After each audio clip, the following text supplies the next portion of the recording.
Urdu voice studio کے سامعین و ناظرین کو عاصم محمود کا محبتوں بھرا سلام۔ ایک شخص نے چڑیا پکڑنے کے لیے جال بچھایا۔ اتفاق سے ایک چڑیا اس میں پھنس گئی۔ شکاری نے اسے پکڑ لیا۔ چڑیا نے اس سے کہا، اے انسان، تم نے کئی ہرن، بکرے، مرغے وغیرہ کھائے ہیں، ان چیزوں کے مقابلے میں میری کیا حقیقت ہے؟ ذرا سا گوشت میرے جسم میں ہے، اس سے تمہارا کیا بنے گا؟ تمہارا تو پیٹ بھی نہیں بھرے گا۔ لیکن اگر تم مجھے آزاد کر دو تو میں تمہیں 3 نصیحتیں کروں گی جن پر عمل کرنا تمہارے لیے بہت مفید ہوگا۔ ان میں سے ایک نصیحت تو میں ابھی کروں گی، جبکہ دوسری اس وقت جب تم مجھے چھوڑ دو گے اور میں دیوار پر جا بیٹھوں گی۔ اس کے بعد تیسری اور آخری نصیحت اس وقت کروں گی جب دیوار سے اڑ کر سامنے درخت کی شاخ پر جا بیٹھوں گی۔ اس کے دل میں تجسس پیدا ہوا، نہ جانے چڑیا کیا فائدہ مند نصیحتیں کرے۔ اس نے چڑیا کی بات مانتے ہوئے اس سے پوچھا، اچھا تو تم مجھے پہلی نصیحت کرو، پھر میں تمہیں چھوڑ دوں گا۔ چنانچہ چڑیا نے کہا، میری پہلی نصیحت یہ ہے کہ جو بات کبھی نہیں ہو سکتی اس کا یقین مت کرنا۔ اس آدمی نے چڑیا کو چھوڑ دیا اور وہ سامنے دیوار پر جا بیٹھی۔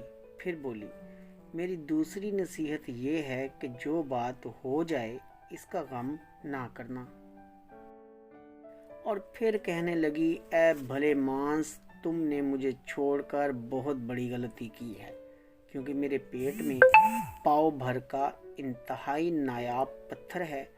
اگر تم مجھے ذبح کرتے، میرے پیٹ سے اس موتی کو نکال لیتے، تو اس کی فروخت کرنے سے تمہیں اس قدر دولت حاصل ہوتی کہ تمہاری آنے والی کئی نسلوں کے لیے کافی ہوتی اور تم بہت بڑے رئیس ہو جاتے۔ اس شخص نے جو یہ بات سنی تو افسوس کرنے لگا اور پچھتایا کہ اس نے چڑیا کو چھوڑ کر اپنی زندگی کی بہت بڑی غلطی کی ہے۔ اگر اسے نہ چھوڑتا تو میری نسلیں سنور جاتی۔ چڑیا نے اسے اس طرح سوچ میں پڑے دیکھا تو اڑ کر درخت کی شاخ پر جا بیٹھی اور بولی، اے بھلے مانس، ابھی میں نے تمہیں پہلی نصیحت کی ہے جسے تم بھول گئے۔ جو بات نہیں ہو سکنے والی اس کا ہرگز یقین نہ کرنا۔ تم نے میری اس بات کا اعتبار کر لیا۔ میں چٹانک بھر وزن رکھنے والی چڑیا اپنے پیٹ میں پاؤ وزن کا موتی رکھتی ہوں، کیا یہ ممکن ہے؟ میں نے تمہیں دوسری نصیحت کی تھی کہ جو بات ہو جائے اس کا غم نہ کرنا، مگر تم نے دوسری نصیحت کا بھی کوئی اثر نہ لیا اور تم افسوس میں مبتلا ہو گئے کہ خواہ مخواہ مجھے جانے دیا۔ تمہیں کوئی بھی نصیحت کرنا بالکل بیکار ہے۔ تم نے میری پہلی 2 نصیحتوں پر کب عمل کیا ہے کہ جو میں تیسری بھی تمہیں بتاؤں؟ تم میری تیسری نصیحت کے قابل نہیں ہو۔ یہ کہتے ہوئے چڑیا پھر سے اڑی اور ہوا میں پرواز کر گئی۔ وہ شخص وہیں کھڑا چڑیا کی باتوں پر غور و فکر کرتے ہوئے سوچوں میں کھو گیا۔ وہ لوگ خوش نصیب ہوتے ہیں جنہیں کوئی نصیحت کرنے والا ہو۔ ہم اکثر خود کو عقل کل سمجھتے ہوئے اپنے مخلص اساتذہ اور بزرگوں کی نصیحتوں پر کان نہیں دھرتے اور ان میں نقصان ہمارا ہی ہوتا ہے۔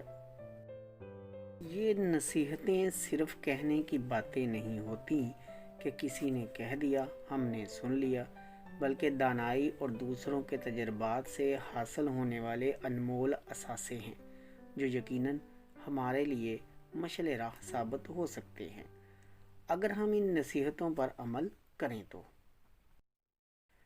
پیارے دوستو، اگر آپ ہمارے چینل پر نئے ہیں تو آپ سب سے گزارش ہے کہ اردو وائس اسٹوڈیو چینل کو سبسکرائب کریں، لائک کریں اور پیارا سا کمنٹ بھی کریں تاکہ آپ کے لیے اچھی انفارمیٹیو ویڈیوز بنتی رہیں۔ اپنا بہت خیال رکھیے گا۔ شکریہ۔ اللہ حافظ۔